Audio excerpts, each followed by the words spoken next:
Eu nunca fui de deixar o celular ligado o tempo todo. Desde que me aposentei, passo mais tempo cuidando do quintal e lendo os mesmos jornais antigos do que prestando atenção em toques e vibrações.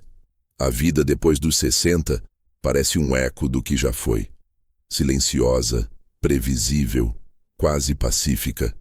Mas naquela tarde de sexta-feira, o silêncio virou ruído. Eu estava podando as roseiras quando ouvi o telefone tocar na cozinha. O toque ecoou por segundos longos demais. E quando cheguei, a chamada já tinha virado uma notificação. Uma mensagem de voz, sem nome, sem número salvo. Só um ícone piscando e o coração disparado. Talvez pelo instinto que a gente não perde com o tempo. Apertei o play. A voz era feminina, desesperada, ofegante. Seu genro, na garagem dele, agora, o que fizeram com sua filha? Rápido, pelo amor de Deus. E depois disso, o som de algo caindo, um grito abafado, e a gravação acabou. Por um momento fiquei imóvel. Não consegui nem respirar direito. A cozinha pareceu girar, e a faca que eu segurava escorregou da mão, batendo no chão com um som metálico. Aquilo não podia ser verdade. Eu ouvi de novo, e cada palavra parecia mais cortante. Na garagem do seu genro. As lembranças se misturaram com medo. A voz da minha filha, algumas horas antes dizendo que ia resolver umas coisas com o Marcos. O marido dela, meu genro. O tom cansado, meio distante. Eu tinha notado, mas não quis insistir. Ela sempre dizia que estava tudo bem. Peguei as chaves do carro e saí sem nem trocar de roupa. A velha caminhonete, que mal uso desde o acidente do ano passado, pareceu despertar de um sono profundo. Girei a chave e o motor tossiu antes de pegar. A primeira curva quase levei o portão junto. O coração batia tão alto que eu podia jurar ouvir dentro dos ouvidos. O nome dela martelava em cada batida do pneu no asfalto. Ana, minha menina, minha filha. Enquanto dirigia, flashes da última semana me atravessavam como faróis no escuro.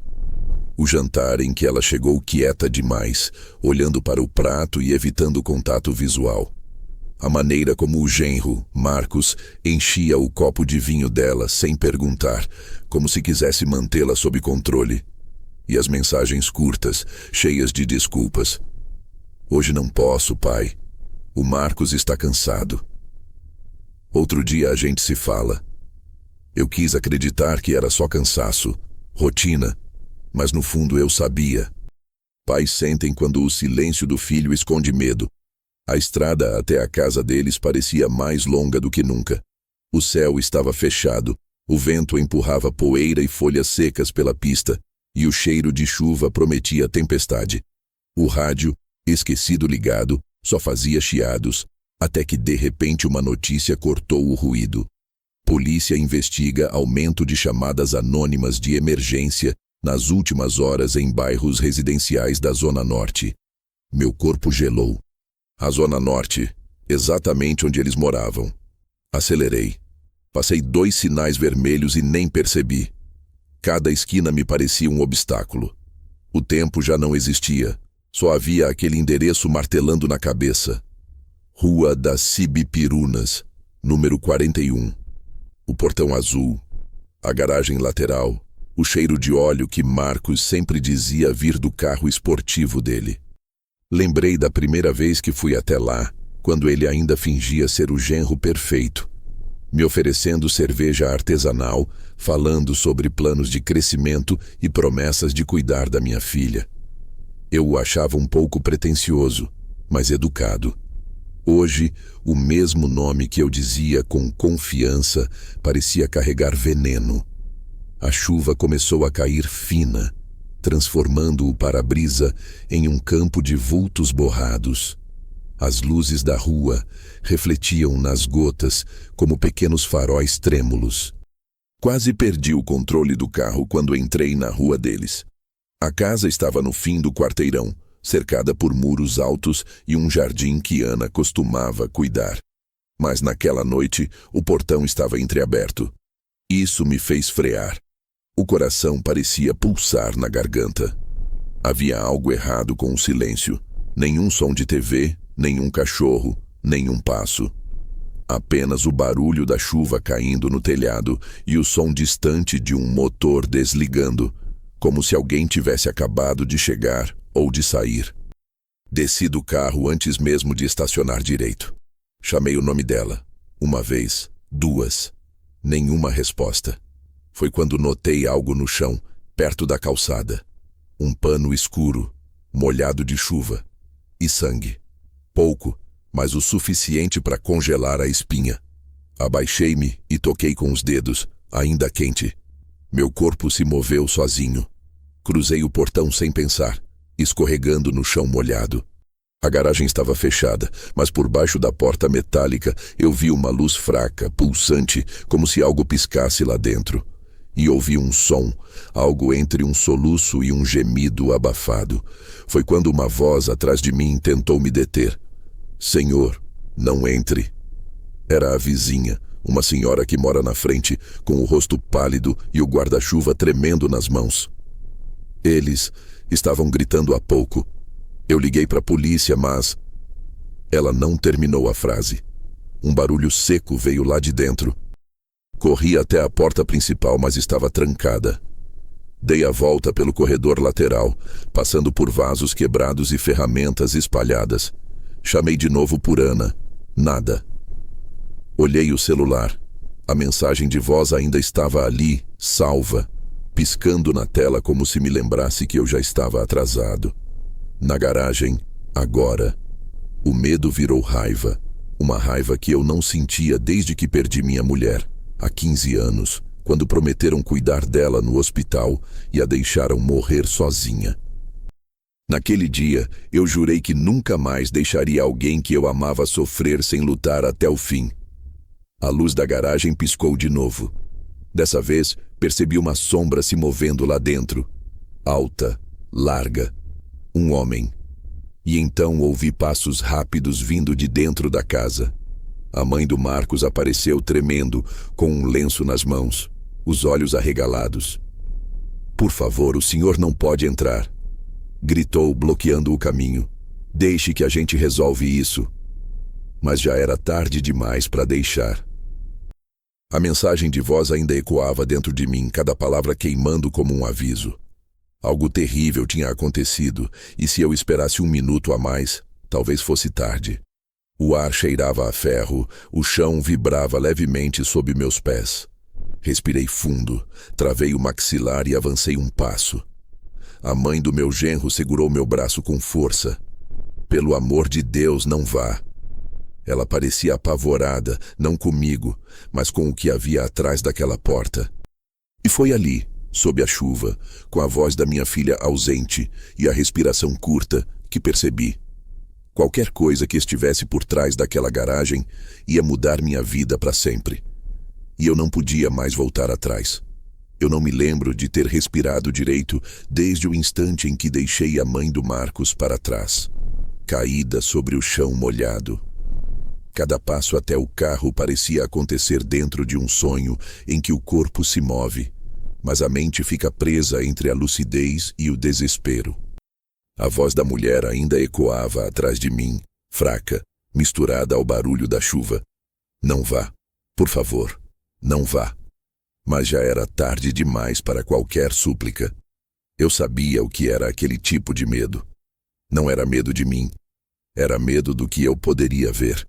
Abri a porta da caminhonete com tanta força que quase arranquei a maçaneta. As mãos tremiam quando tentei girar a chave. O motor não pegou de primeira, como se o velho veículo também sentisse o mesmo pavor que me paralisava. Bati no volante, respirei fundo, girei de novo, e o som engasgado do motor finalmente respondeu. O som familiar trouxe um pouco de foco. Eu precisava pensar, mas a cabeça era uma tempestade. A lembrança da voz no correio de voz, o sangue no pano, a sombra dentro da garagem. Cada peça desse quebra-cabeça me empurrava para a beira do colapso, mas ainda assim, tudo o que eu conseguia repetir era o nome dela, Ana. como se pronunciar o nome fosse uma forma de mantê-la viva. O limpador de para-brisa arranhava o vidro, lutando contra a chuva cada vez mais forte.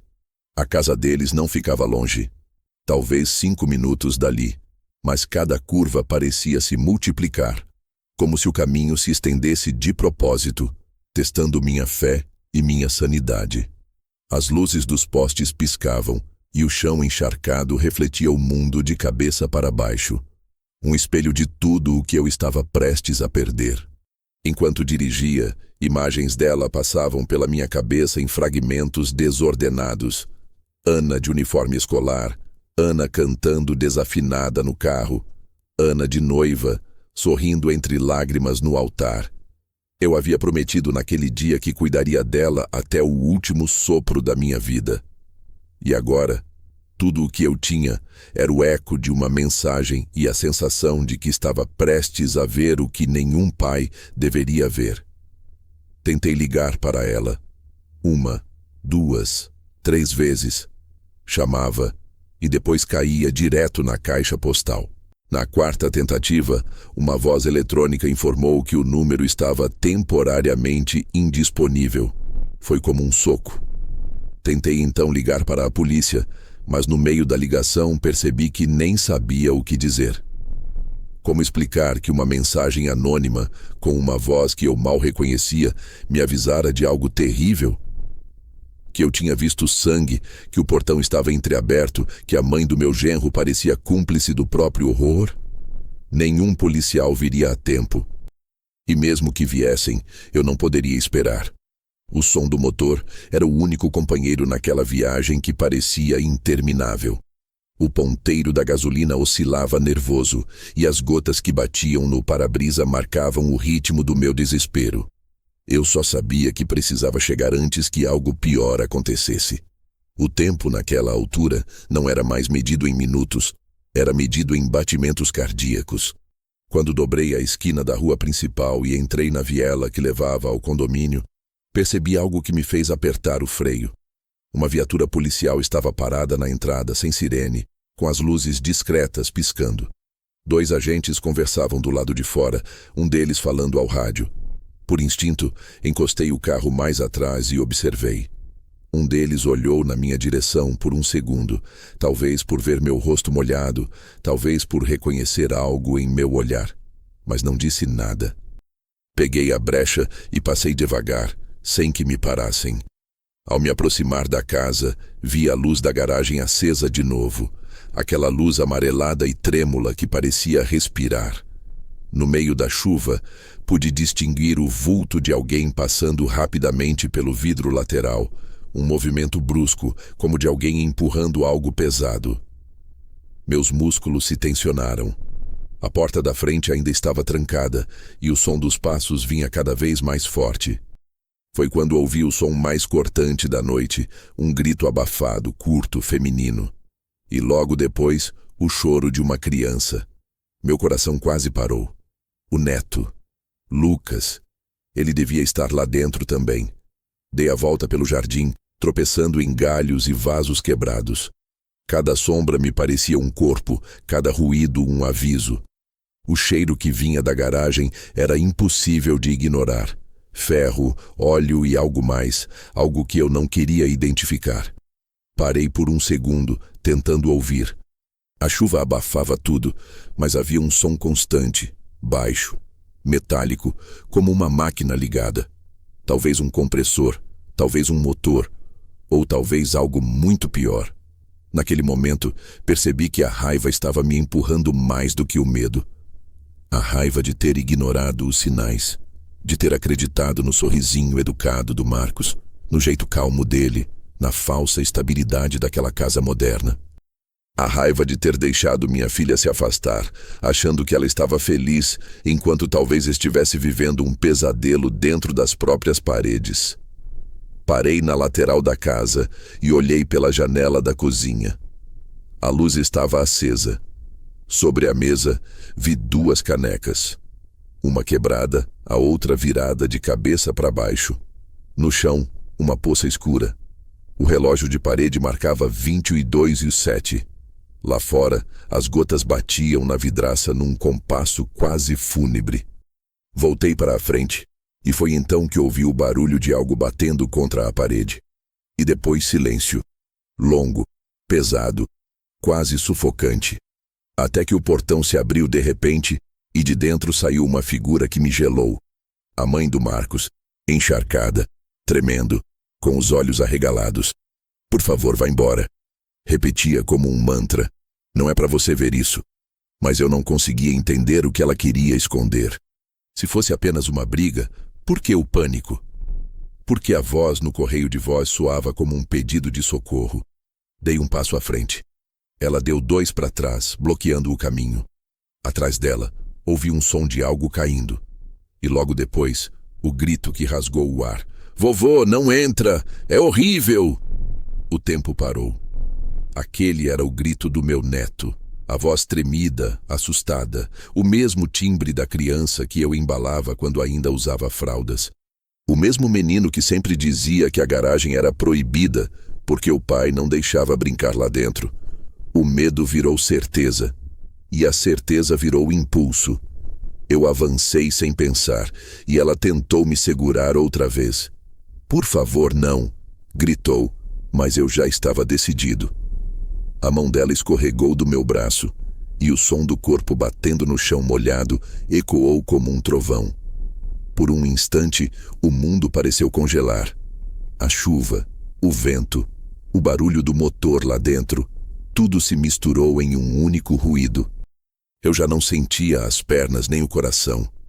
Só a necessidade de abrir aquela porta e acabar com aquele tormento. Não havia mais espaço para dúvidas, nem tempo para pensar. Eu sabia que qualquer hesitação custaria caro. Respirei fundo, me aproximei da garagem e toquei a maçaneta fria, coberta de ferrugem e chuva. Atrás daquela porta, algo me esperava. Algo que jamais conseguiria apagar da memória. E foi com essa sensação de que o inferno tinha endereço e eu estava prestes a abri-lo, que empurrei a porta da garagem sem olhar para trás. O vento jogava a chuva direto no meu rosto quando alcancei o portão lateral da garagem. A tranca estava abaixada, mas o cadeado balançava frouxo, como se tivesse sido colocado às pressas. Um fio de água descia pelo meu pescoço, frio como gelo, e o som do trovão fez a casa tremer. Por um instante, hesitei. Tentei respirar fundo, mas o ar parecia denso demais. Aquilo não era só medo, era um aviso. Aquele tipo de silêncio que antecede uma tragédia. Eu sabia. Já tinha sentido isso uma vez, anos atrás, quando recebi a notícia da morte da minha mulher. O mundo perde a cor antes do golpe final.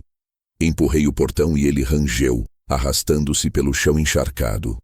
O barulho ecoou alto demais, denunciando minha presença. Do outro lado, a mãe do Marcos apareceu de novo, segurando o lenço que agora era só um trapo encharcado. O olhar dela estava vazio, mas havia algo de urgente na maneira como ela se moveu. Abriu os braços bloqueando o caminho e gritou com a voz embargada: "Volta para casa, pelo amor de Deus, não é lugar para você." Por um segundo, aquele pedido quase me desmontou. Não era a voz de uma inimiga. Era a voz de alguém que sabia o que estava atrás daquela porta. Havia desespero, culpa, medo e um toque de vergonha, sentimentos que só quem viu o pior consegue carregar. Eu a encarei em silêncio. As palavras dela, porém, continuaram a ecoar, presas entre soluços. "Você não quer ver isso. Ninguém deveria ver isso." Mas eu já tinha visto o suficiente. O sangue, o pânico, o grito do meu neto. E quando um pai sente que a filha corre perigo, não há argumento no mundo que o faça recuar. "Cadê ela?" perguntei, a voz rouca, quase sem sair. Ela balançou a cabeça, apertando o lenço contra o peito. "Vai embora, pelo amor de Deus, o Marcos." Ele perdeu o controle. Ele não queria, mas... E parou. As palavras morreram no ar. O som de algo batendo contra o chão veio de dentro da garagem. Forte, seco, e dessa vez acompanhado por um gemido abafado. A mulher deu um passo para trás e começou a chorar, mas eu já não a ouvia direito. O sangue subiu à cabeça, o coração pulsava nas têmporas. Corri. Ela tentou me deter de novo, mas eu desviei.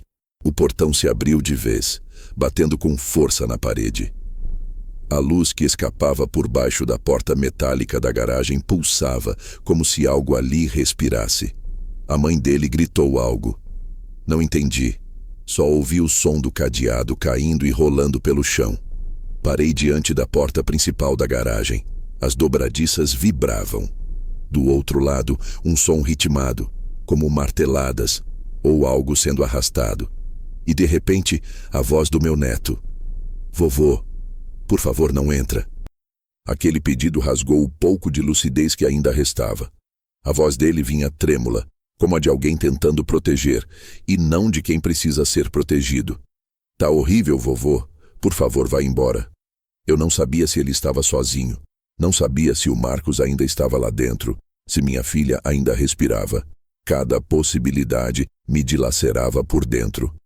Lucas, gritei, encostando o ouvido na porta. Sou eu. Cadê a sua mãe?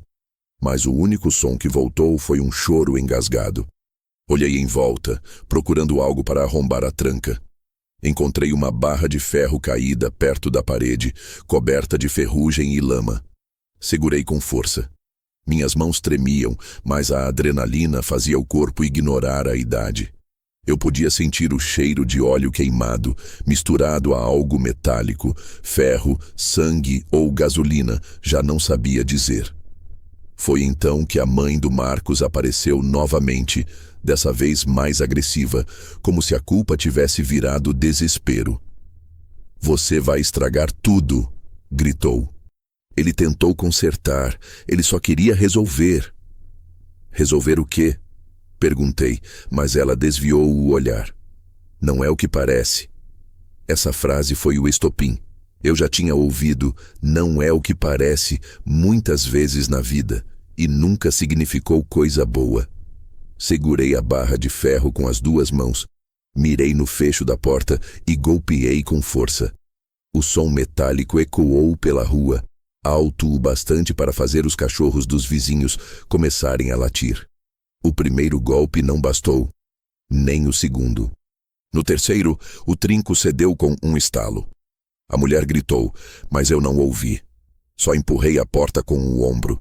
Ela se abriu meio metro, rangendo, e uma luz amarelada escapou por entre as frestas, iluminando o chão coberto de água. Foi aí que vi. Pés. Descalços. Um deles se moveu. Meu Deus! Sussurrei, sentindo as pernas fraquejarem. A mulher tentou me puxar para trás, mas eu a empurrei com força, mais do que devia. Ela caiu no chão de novo, dessa vez batendo as costas no portão. Um gemido de dor escapou, mas eu já estava além do ponto de retorno. Empurrei a porta até ela bater na parede. O barulho ecoou pela noite, e por um instante o mundo inteiro pareceu se calar. O vento parou, os trovões cessaram, e até a chuva pareceu suspensa no ar. Dentro da garagem, um zumbido constante. O som de algo elétrico. As luzes piscavam. Dei um passo para dentro. O chão estava escorregadio, e a primeira coisa que senti foi o cheiro. Um cheiro pesado, doce e enjoativo, como metal e fumaça misturados. O tipo de cheiro que gruda na pele. Havia manchas no chão, algumas vermelhas, outras escuras demais para distinguir na penumbra. Lucas, chamei outra vez. Silêncio. Ana? Nada. A mulher atrás de mim soluçava. Você não entende? Ele tentou salvar ela, mas já era tarde. O eco das palavras dela se perdeu no ar. Meus olhos tentavam se adaptar à luz oscilante. E por um segundo eu quis que tudo fosse um pesadelo. Que aquela garagem, aquele cheiro, aquele silêncio fossem apenas uma projeção do meu medo. Mas então vi algo se mover ao fundo. Um vulto grande, debruçado sobre algo no chão. O som do metal contra o concreto. Minha garganta secou.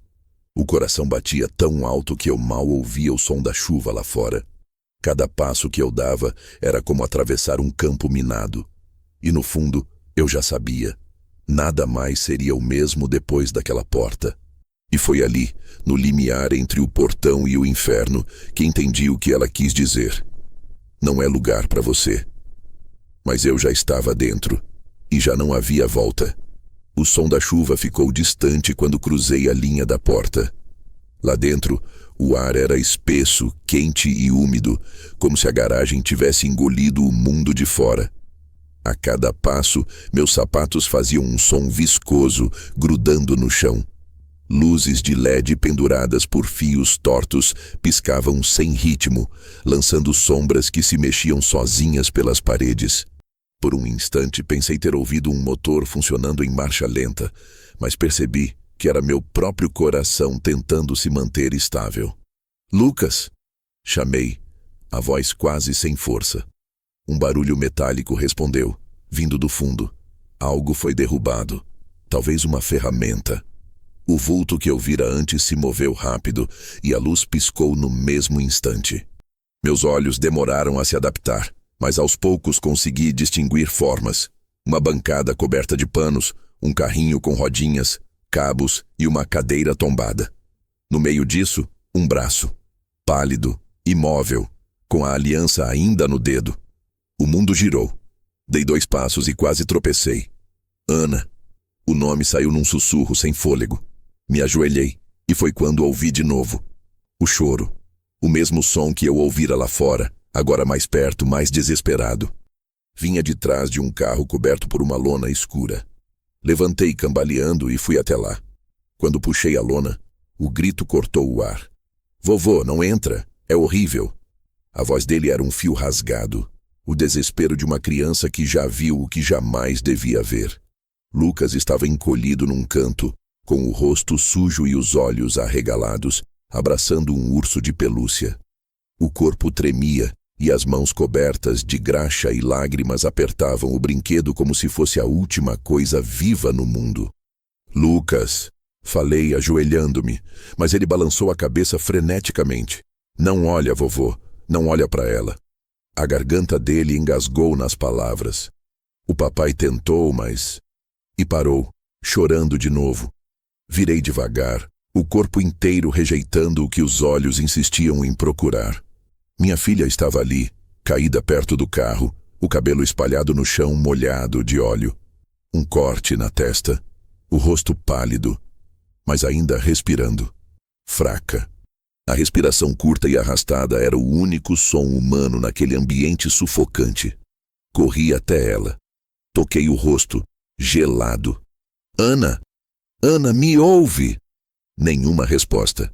As mãos dela estavam amarradas por uma fita branca e perto do corpo havia uma câmera caída, com a lente quebrada e uma luz vermelha ainda piscando. Peguei o objeto e o desliguei, mas o símbolo de gravação continuava piscando por 1 segundo antes de apagar. Atrás de mim, o pequeno Lucas soluçava. "Ele disse que ia dar tudo certo, vovô. Que era só uma encenação, que era para ajudar a mamãe." As palavras dele vieram como lâminas, mas ela começou a gritar e ele ficou bravo, muito bravo. A vovó tentou parar, mas ele mandou ela sair. A realidade começou a se juntar, uma peça por vez, como um quebra-cabeça cruel. Encenação, câmeras, luzes e sangue. Não fazia sentido, ou fazia demais. Eu me levantei tremendo e olhei ao redor. Havia cabos conectados a um laptop aberto, uma pasta com anotações e sobre a mesa um contrato amassado. O logotipo de uma empresa que eu nunca tinha visto. Cinelab Studios. Abaixo, o nome de Marcos, o genro, e uma assinatura idêntica à dele. "Ele foi lá para dentro", sussurrou Lucas, apontando para uma porta de ferro no fundo da garagem. Aquele som de motor que eu ouvira antes vinha de lá. Um zumbido grave, constante. Disse que ia arrumar a bagunça antes que o vovô chegasse. Fui até a porta, mas antes que pudesse tocar, ouvi o som do ferrolho sendo puxado do outro lado. Um estalo seco. A porta se abriu e Marcos surgiu. O rosto estava coberto de suor, a camisa manchada de algo escuro, o olhar perdido. Um olhar que já não reconhecia o mundo. Ele me viu e congelou. Por um instante, nenhum de nós falou nada. Você não devia estar aqui, disse ele, a voz rouca, trêmula, tentando parecer racional. Minha filha está desacordada no chão, Marcos, respondi, sentindo o sangue ferver. E você quer me convencer que eu não devia estar aqui? Foi um acidente, ele sussurrou, olhando para o corpo dela. Era um experimento, uma simulação. Ela sabia. Sabia, gritei. Ela está quase morta. Lucas chorava alto, o som rasgando o ar. A mãe de Marcos apareceu de novo na porta da garagem, pálida, ofegante. Marcos, por favor, para, gritou, mas ele ignorou. De repente, ele caiu de joelhos, as mãos no rosto. Eu tentei apagar o vídeo, mas ele já foi enviado. O tom dele não era de remorso, era de medo. Eles disseram que era só para parecer real, que ninguém se machucaria. Mas ela caiu, bateu a cabeça. As palavras dele se embaralhavam entre soluços e confissões. Cada frase revelava um horror novo. Ele tinha se envolvido com um grupo que vendia vídeos realistas, encenações de pânico, brigas familiares, tragédias domésticas. Tudo pago por espectadores anônimos na internet, disfarçados de produções experimentais. Ana, sem entender o tamanho do perigo, teria participado para ajudar financeiramente, talvez pressionada, talvez enganada. E quando tentou desistir, ele perdeu o controle. Eu me aproximei devagar, tentando não gritar. O som da chuva voltava a se misturar com o zumbido do motor. Cadê o vídeo, Marcos? Perguntei baixo. Ele apontou para o laptop na bancada. A tela mostrava o que parecia ser uma transmissão pausada. Imagem congelada da garagem, minha filha caída, eu ao fundo. No canto, um contador. Visualizações, 14.827. Senti o chão sumir sob meus pés. O rosto de Marcos estava sem cor. Eu ia desligar, eu juro, ele balbuciou. Mas alguém do outro lado ativou de novo. Peguei o laptop e o fechei com força. A raiva, o horror, o nojo, tudo misturado.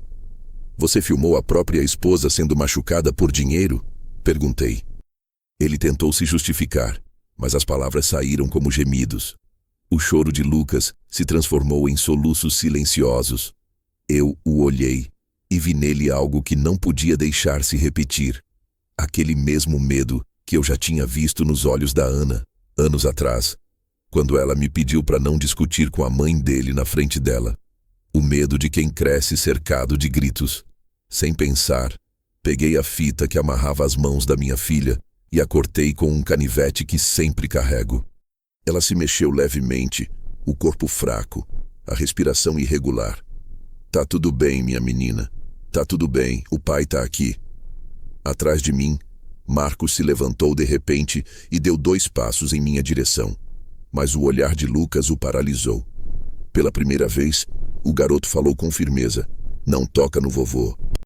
E naquele momento, entre a chuva e a respiração fraca da minha filha, percebi que aquele menino tinha visto demais.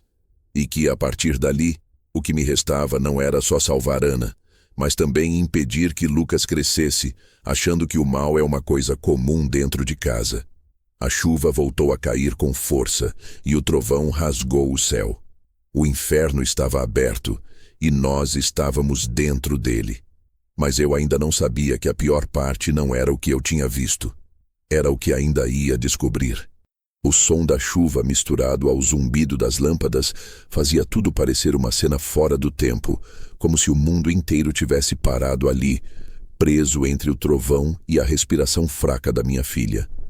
O ar estava pesado, úmido, denso demais para ser respirado. Eu ainda segurava o canivete quando olhei para Marcos. Ele estava de pé, os ombros curvados, o olhar vazio. Era o tipo de expressão que não mostrava arrependimento. Mostrava medo de ser descoberto. E foi isso que me fez perder o pouco de calma que ainda restava em mim. A mãe dele entrou na garagem de novo, gritando o nome do filho, implorando para que ele dissesse alguma coisa que fizesse sentido. Mas ele apenas encarava o chão, a respiração descompassada. Foi um acidente, repetia, como um robô com a mente quebrada. Ela sabia. Ela concordou. Eu o encarei e senti algo escuro subir dentro de mim, uma raiva antiga, aquela que vem do instinto mais primitivo, a de proteger o que é seu. Um acidente não precisa de câmera, Marcos, falei, e a voz que saiu da minha boca parecia a de outra pessoa. Nem de contrato, nem de público. Ele levantou o olhar e foi a primeira vez que vi pavor genuíno nos olhos dele. Você não entende? Eles pagam. Era só para parecer real. A mãe dele se colocou entre nós, tremendo. Por favor, parem. Ele já está arrasado, por Deus. Mas eu já não conseguia mais ouvir. Minha filha, no chão, respirava com dificuldade, o corpo mole, o rosto sujo de sangue e óleo. O neto, chorando num canto, ainda abraçado ao urso. E aquele homem, aquele covarde, tentando justificar o injustificável. Saia da minha frente, falei, baixo. Agora. Ela sacudiu a cabeça. Não faz isso, ele está desesperado. Desesperado? Repeti, sentindo o sangue ferver. Desesperado tá o meu neto, tá a minha filha. Dei um passo à frente. Ela estendeu os braços, tentando me segurar. Por favor, ele é meu filho. A palavra filho me atravessou como uma faca.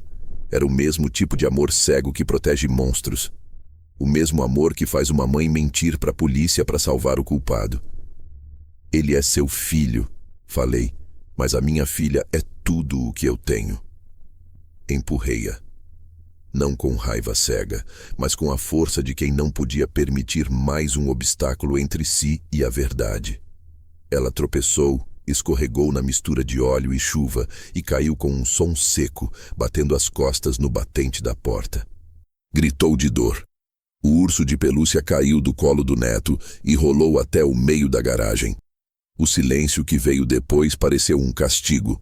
Marcos se abaixou para ajudar a mãe, mas eu o segurei pelo braço com uma força que nem eu sabia que ainda tinha. Ele tentou se soltar, mas minhas mãos pareciam presas nele como correntes. Você vai explicar agora, rosnei, e o som da minha voz fez até o pequeno Lucas encolher. Marcos respirou fundo, mas o ar saiu em soluços. Eles mandaram o dinheiro hoje à tarde. Queriam o vídeo editado até amanhã. Disseram que se eu não entregasse, iam expor tudo. Eu tentei gravar de novo, mas ela começou a gritar e eu... Ele parou, os olhos marejados. Eu perdi o controle. O som de sirenes distantes começou a se aproximar, cortando a tensão como uma lâmina. Por um momento, ninguém se mexeu. Nem ele, nem eu, nem a mãe caída no chão. Só o menino, que levantou devagar e correu até mim, escondendo o rosto nas minhas pernas. Vovô, eles vão levar a mamãe? Perguntou com a voz miúda.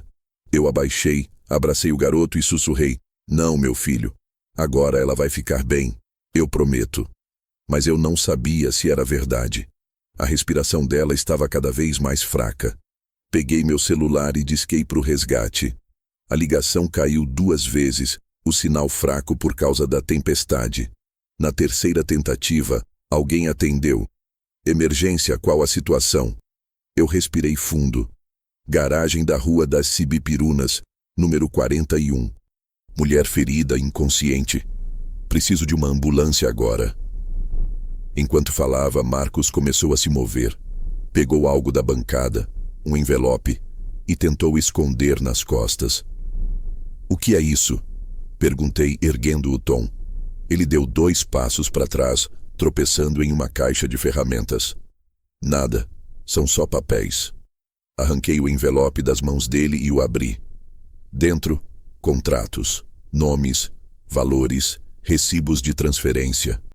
Havia pelo menos 10 assinaturas diferentes e uma lista de vídeos, cada um com um título e um valor.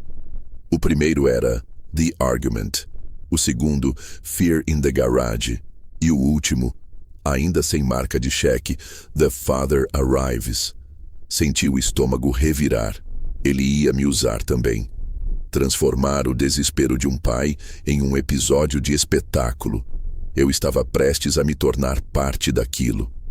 Você ia filmar isso também, não é? Perguntei, e ele desviou o olhar, mudo. Quantos já fizeram isso para você, hein? Quantas pessoas pagaram para ver o sofrimento dos outros? Ele começou a chorar.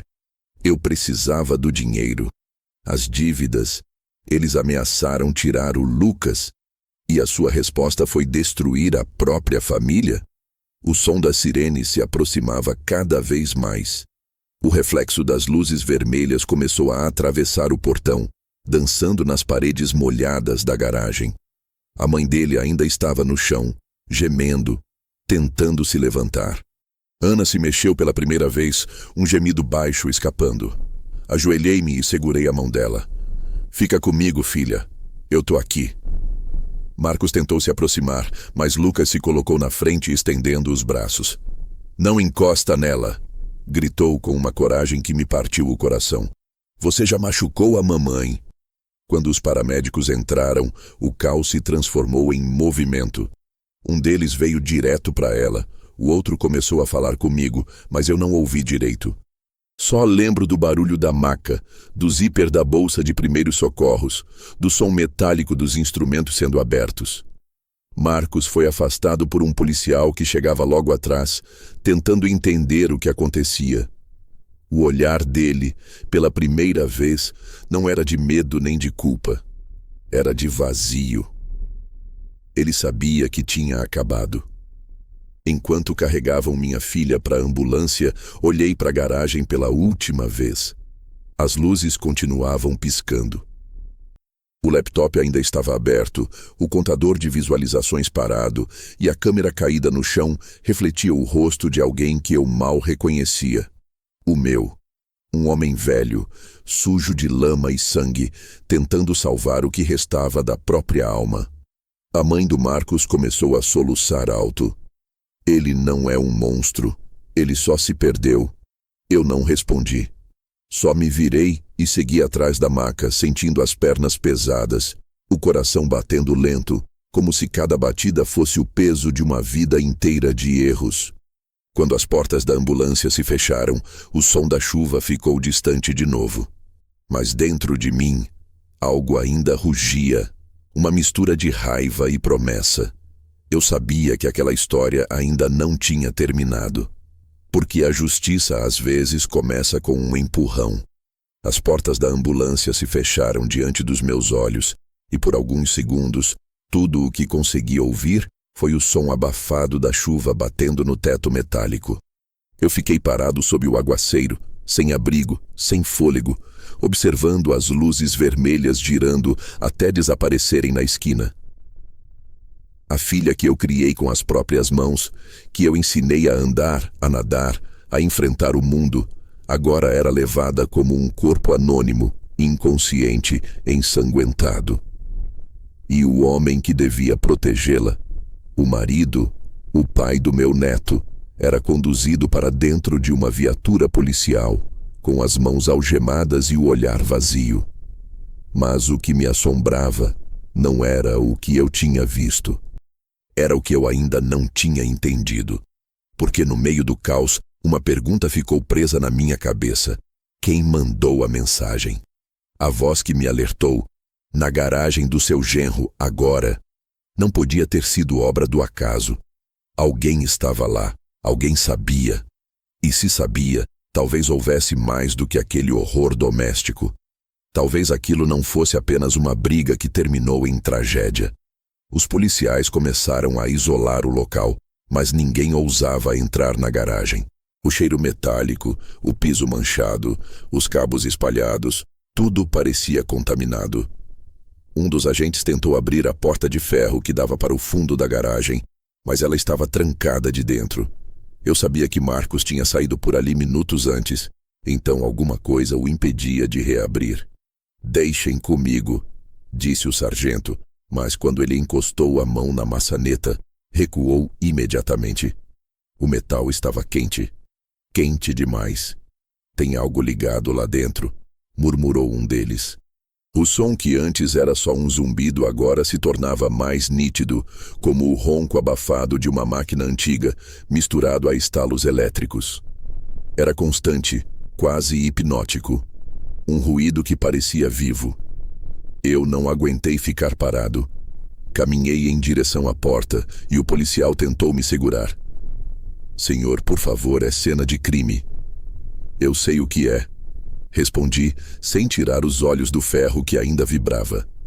Mas o inferno que começou aqui foi o meu, e eu quero ver até onde ele vai.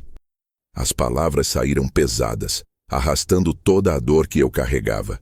Peguei um dos pedaços de ferro que ainda estavam no chão, o mesmo que usei para arrombar a garagem, e o encaixei na dobradiça. Os policiais se afastaram, talvez por respeito, talvez por medo. Empurrei com força. O som do metal rasgando o batente foi como um grito.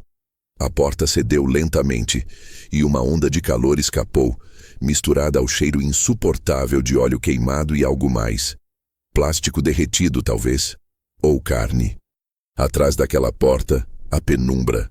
Uma sala estreita, sem janelas, iluminada apenas por uma lâmpada oscilante pendurada por um fio. As paredes eram de concreto cru, cobertas por manchas escuras e inscrições apagadas, como se alguém tivesse tentado apagar palavras escritas com carvão. No canto, uma mesa com equipamentos eletrônicos, fios emaranhados e telas ligadas. Uma delas mostrava a imagem da garagem momentos atrás. Eu, ajoelhado ao lado da minha filha, e atrás de mim, Marcos tentando se explicar. Era a transmissão do vídeo. Ao lado, outro monitor exibia algo pior. Uma lista de arquivos, todos com nomes parecidos. Session 01AV, uploaded. Session 01AV, uploaded. Session 01AV, pending approval. E no topo, uma pasta marcada com o símbolo de um triângulo vermelho e uma palavra em inglês. Subscribers. A raiva se transformou em náusea. Não era só uma gravação, era um canal. Marcos fazia parte de uma rede. O inferno não era simbólico. Ele estava ali, codificado em pixels, alimentado por dinheiro e curiosidade doentia. O sofrimento da minha filha tinha sido vendido como entretenimento. Meu Deus do céu! Sussurrou o sargento atrás de mim, mas eu mal ouvi. Me aproximei da mesa, movido por uma força que não sei explicar. Em cima do teclado havia um fone de ouvido, e quando o toquei, uma voz saiu dos alto-falantes. Uma voz calma, fria, masculina, com sotaque estrangeiro. Marcos, a entrega estava marcada para hoje. O vídeo precisa ser finalizado. O público pagou caro por essa sessão. Lembre-se do contrato. A gravação se repetiu em loop. O som ecoava pela sala como um cântico macabro. E então, um clique automático, uma nova mensagem aparecendo no monitor. New Upload Request Received. A tela piscou. A imagem da garagem voltou, mas agora o ângulo era diferente. Era a filmagem de antes, do início de quando eu ainda estava do lado de fora. Eu vi a mim mesmo tentando abrir o portão, a mãe do Marcos bloqueando a passagem, o grito do meu neto. Aquilo não era apenas filmado, era transmitido ao vivo, em tempo real, para alguém. E enquanto eu assistia, o contador de visualizações começou a subir.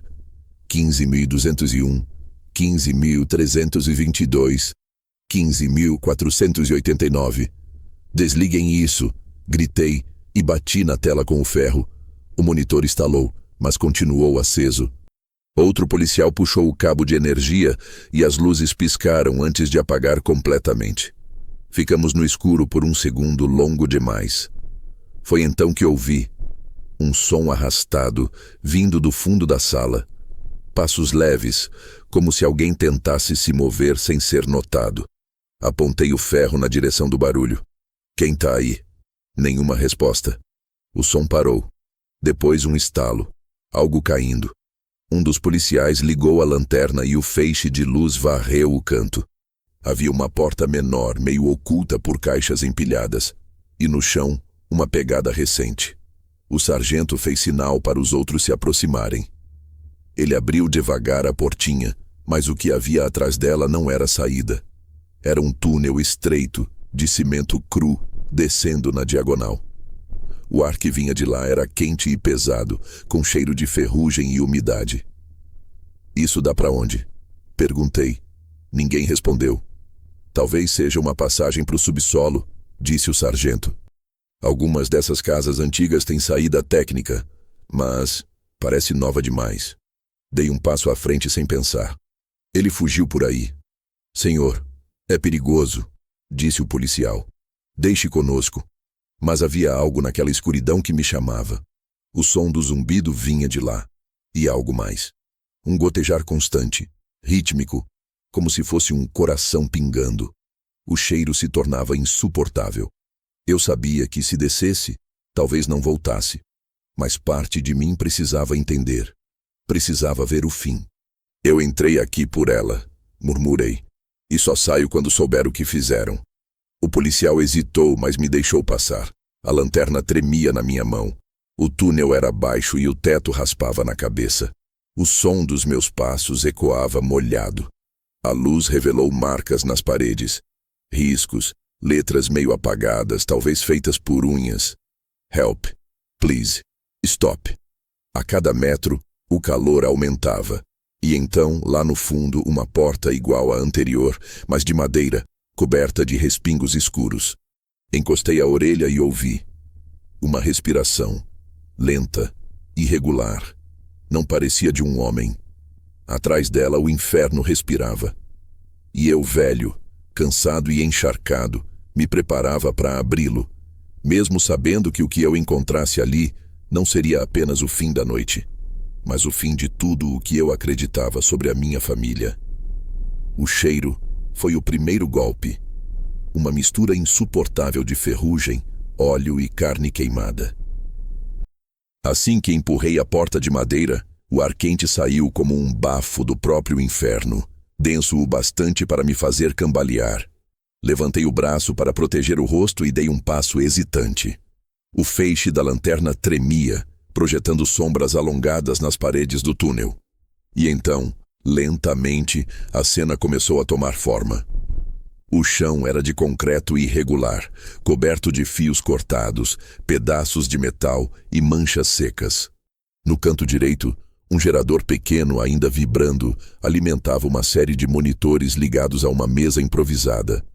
No centro da sala, algo que parecia uma maca hospitalar, cercada por tripés e câmeras.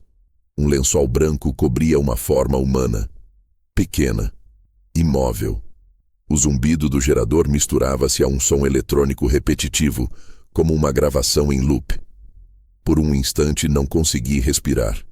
As pernas travaram.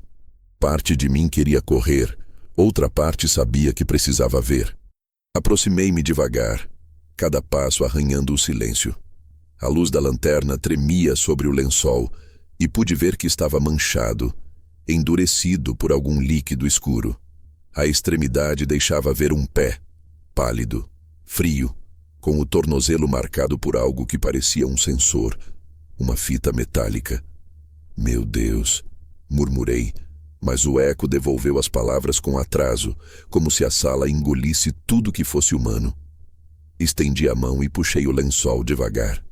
Debaixo dele não havia sangue fresco, nem corpo mutilado como eu temia. O que havia era pior. Minha filha, deitada com fios presos ao peito e à têmpora, respirando por um tubo. Um aparelho improvisado controlava o fluxo de ar, pulsando num ritmo lento. O som do motor que eu ouvira era o que a mantinha viva. Ela estava viva, mas prisioneira. O alívio durou 1 segundo. Logo veio o horror. O computador ao lado da maca mostrava várias janelas abertas com registros e medições, batimentos cardíacos, atividade cerebral, nível de resposta. E acima, o título da sessão, Subject A, Final Phase. Pisei em algo e olhei para baixo. Era uma folha amassada, coberta de anotações. Reconheci a caligrafia de Marcos, trechos de frases, rabiscados às pressas. Transmissão deve parecer autêntica. Dor. Engajamento. Ela não pode morrer. Ainda não. Meu estômago virou. O que ele estava fazendo não era só perversão, era método, era cálculo. Ele estava testando os limites do sofrimento, gravando reações reais, criando cenas de pânico para um público que pagava para ver até onde uma pessoa podia aguentar. E Ana era o experimento.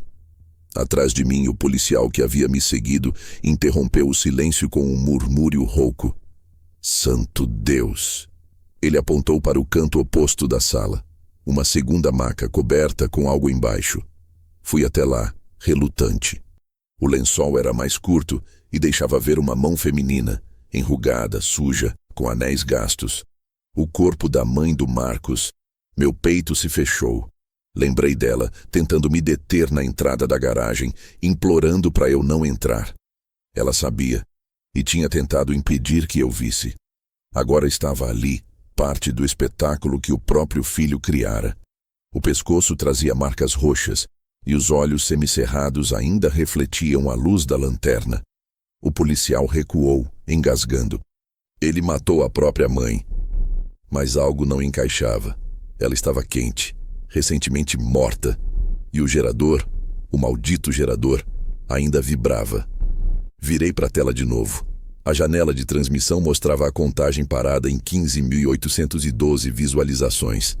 Mas na lateral, uma nova mensagem piscava, como um sussurro eletrônico. Awaiting next subject. Meu Deus, murmurei. Ele não parou. Foi então que ouvi o som. Um bip agudo vindo da máquina que mantinha minha filha viva. As luzes piscavam, o motor falhava, o fluxo de ar diminuía. Corri até os fios tentando entender, mas era tudo improvisado. Tubos de plástico, conexões ligadas por fita isolante. A máquina começou a tossir, um ruído seco, metálico. O corpo dela tremeu e o peito subiu e desceu de forma errática. Segura, filha. Segura, meu amor, o pai tá aqui. Olhei ao redor procurando ajuda, mas o policial recuava, pálido, falando algo no rádio que eu mal escutava. O som da chuva, lá longe, parecia vir de outro mundo. Tudo o que existia agora era aquele barulho irregular. O motor morrendo, o bip acelerando. Puxei o cabo principal da tomada e tentei religar. O monitor apagou e voltou a acender, mostrando por um segundo a tela de login. Ali, o logotipo, Hardee's Network, e abaixo, um símbolo, uma serpente mordendo a própria cauda. Eu não sabia o que significava, mas entendi o recado. O inferno tinha nome, endereço e servidores. De repente, o bip cessou. O ar ficou imóvel. Toquei o rosto da Ana, desesperado. Por um instante, nada.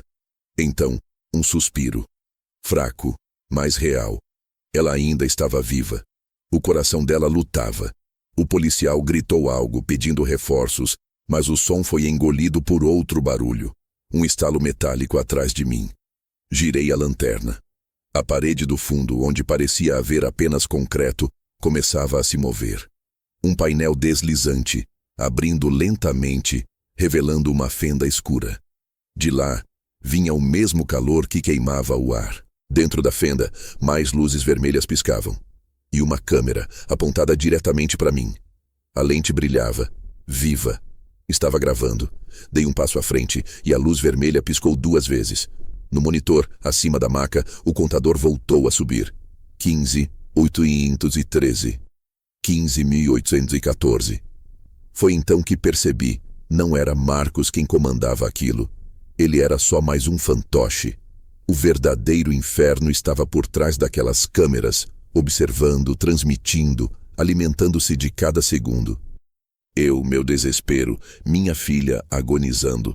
Tudo já fazia parte do espetáculo.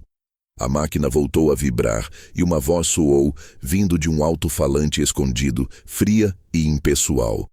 Subject B confirmed live. E no mesmo instante, a porta atrás de mim se fechou sozinha, selando o túnel. O som do tranco ecoou como uma sentença.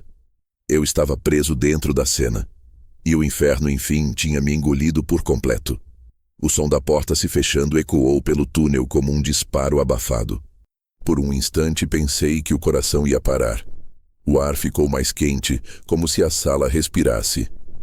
A luz vermelha piscava e cada lampejo lançava sombras que se moviam por conta própria, deformando o rosto da minha filha, o meu, o do policial que agora tremia com a lanterna apontada para a parede.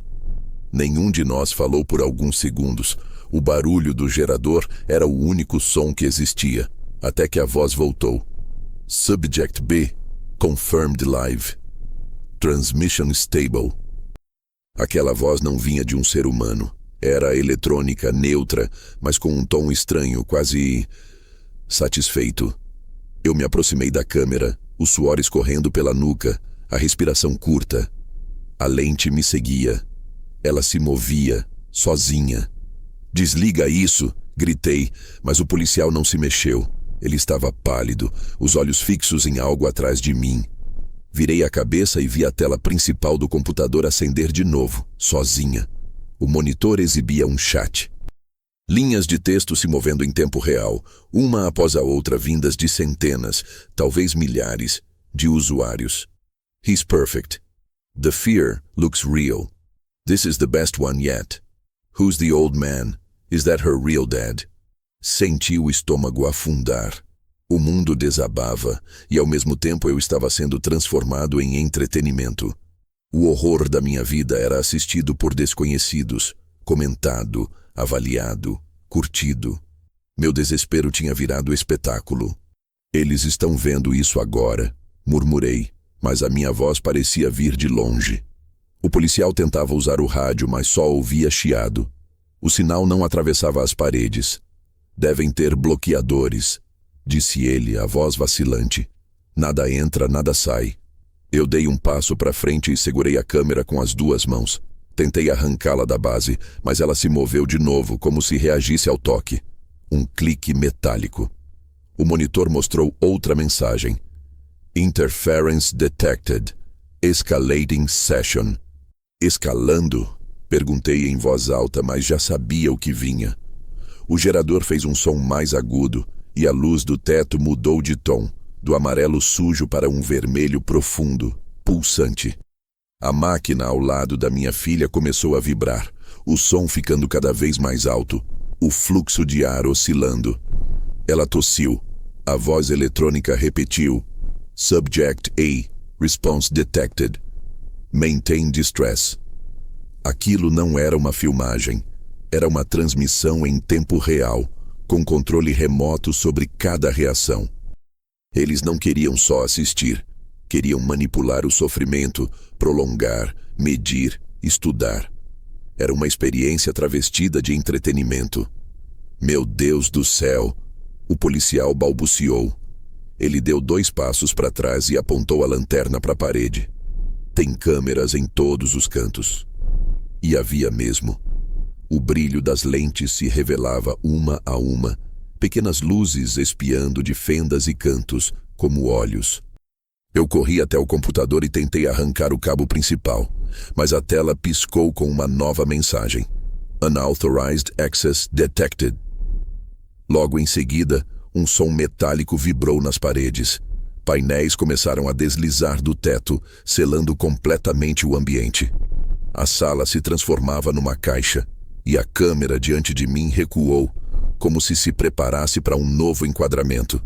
Então a voz voltou, agora diferente, humana, feminina, a mesma que me deixara a mensagem de voz.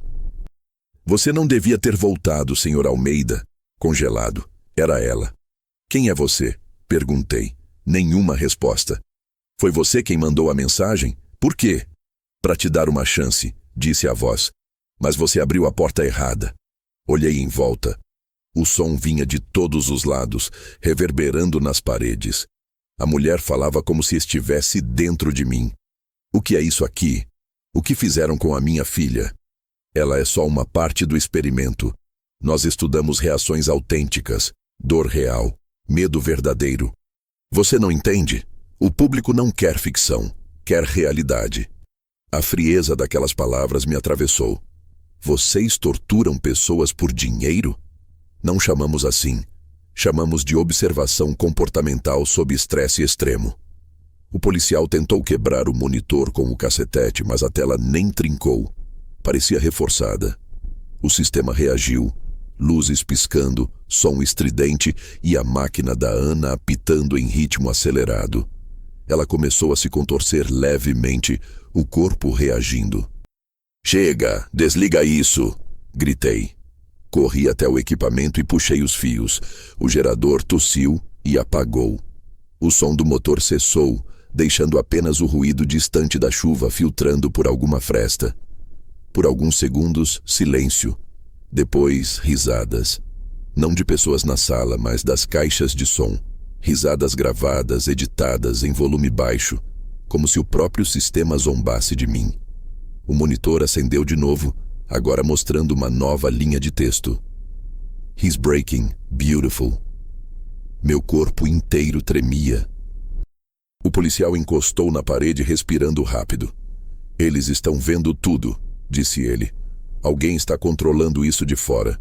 "De fora de onde?" perguntei, mas a resposta veio antes mesmo de eu terminar. "Do outro lado." A voz feminina ria agora, num tom quase doce. "Você acha que isso é sobre sua filha, não é? Ela foi só o gatilho. O que nos interessa é você." A câmera aproximou-se do meu rosto. Eu recuei. "Por que eu?" "Porque você ainda sente culpa. E culpa é o combustível perfeito." No mesmo instante, o monitor exibiu uma nova janela. Session 04, The Father's Reckoning, live. O contador reiniciou. 0, 1, 2, e começou a subir. 37, 112, 423. A transmissão agora era minha. O policial tentou correr até a porta, mas ela não cedeu. Ele bateu com o ombro, depois chutou, e cada golpe fazia ecoar um som grave, metálico. A voz feminina continuava. "Você queria justiça. Nós te damos justiça. Real, transmitida, sentida. O público quer ver até onde vai um pai desesperado."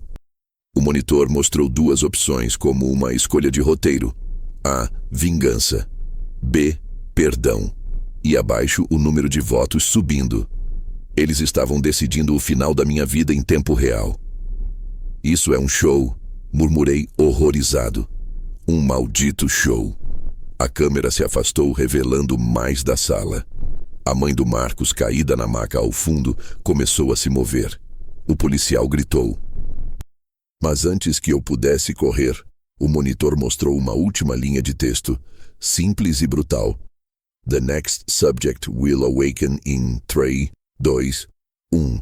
A mulher abriu os olhos, pupilas dilatadas, negras, fixas em mim, e um sorriso impossível, como se não fosse mais ela quem morava naquele corpo. O gerador voltou a rugir.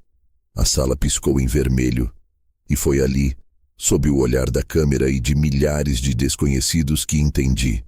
O inferno que eu abrira não era só físico. Era uma vitrine, um palco.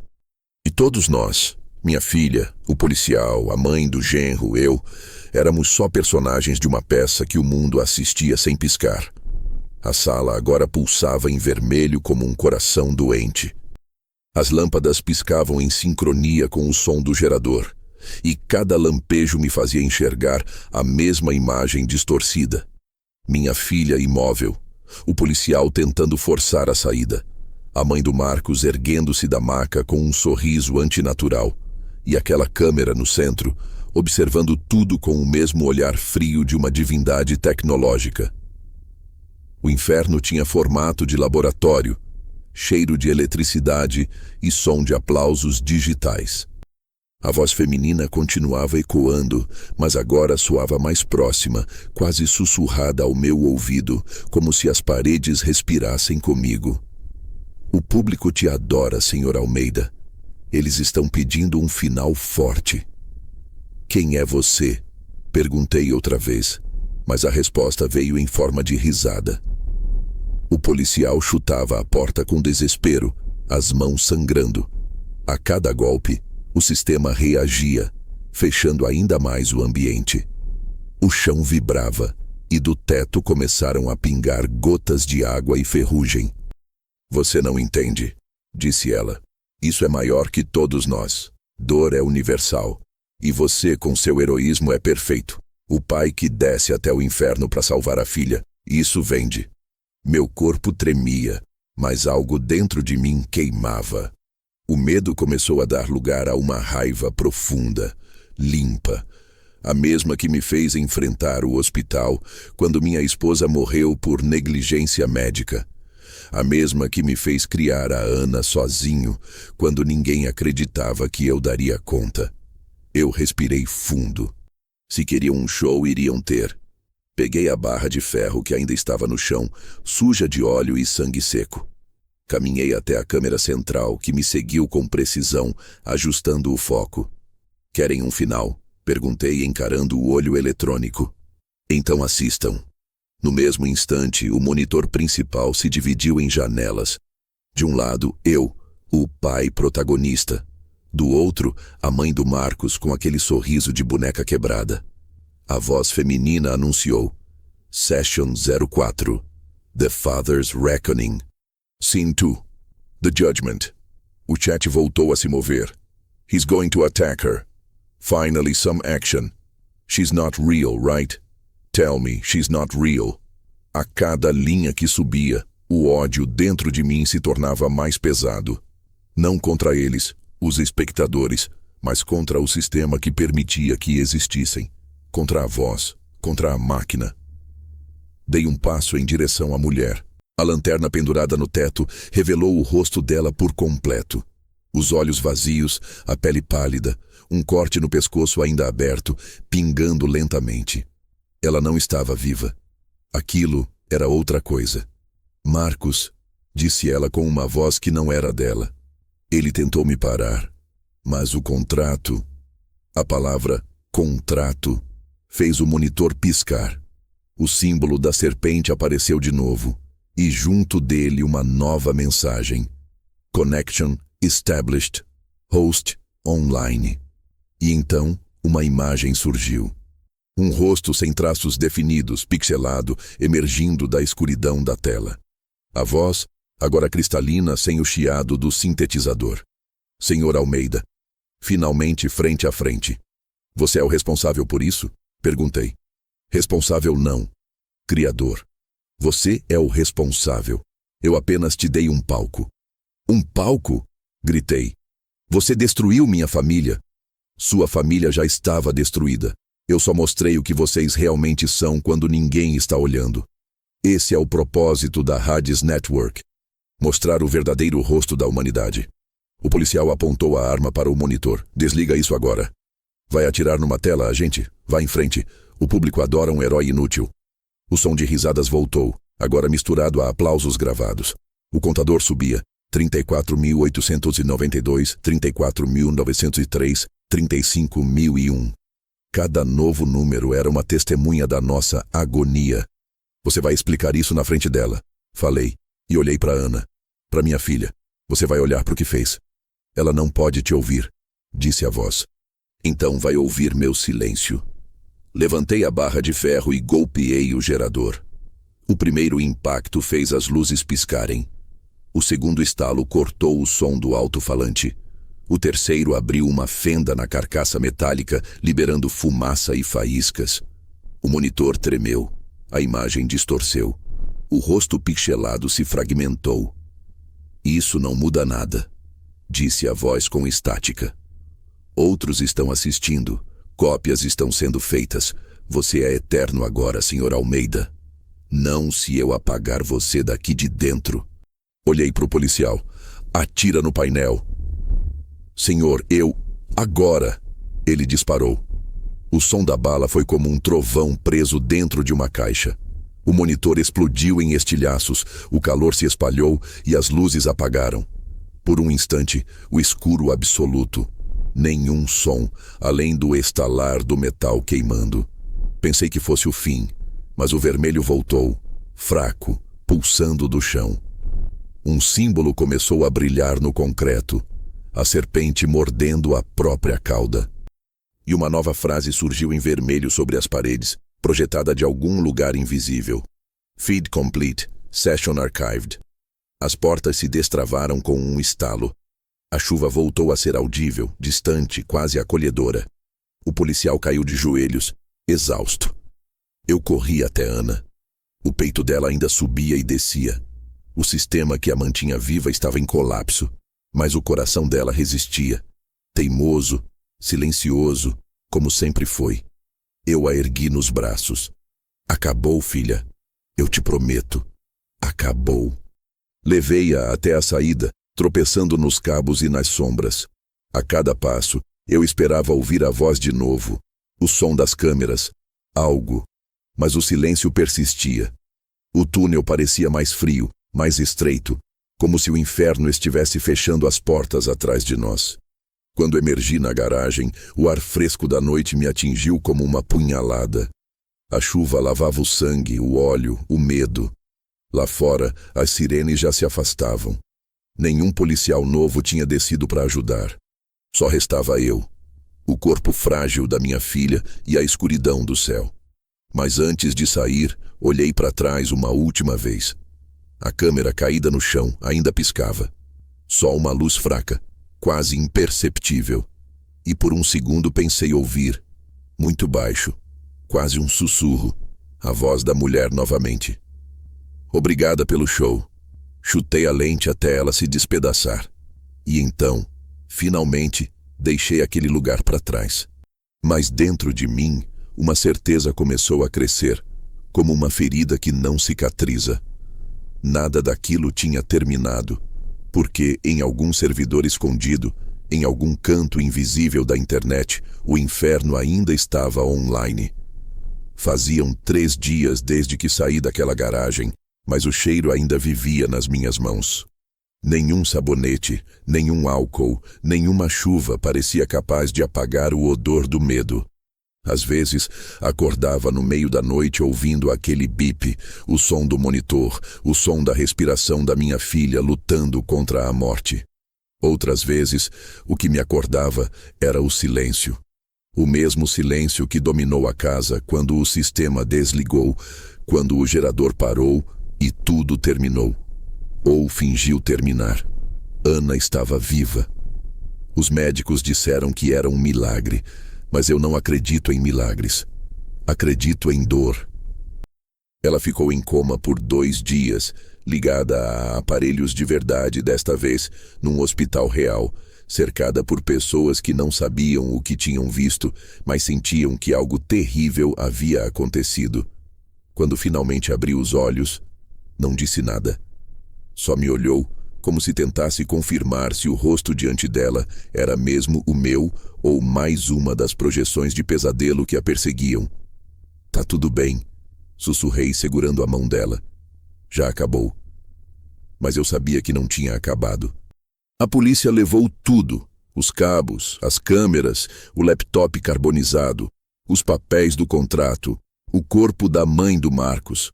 Só não conseguiram levar o que realmente importava. As gravações, o servidor, a rede por trás de tudo. Os técnicos disseram que os dados estavam corrompidos, mas eu vi os olhos do perito quando ele falou aquilo. Era o olhar de quem sabe que o mal é maior do que as provas. Marcos ainda estava desaparecido.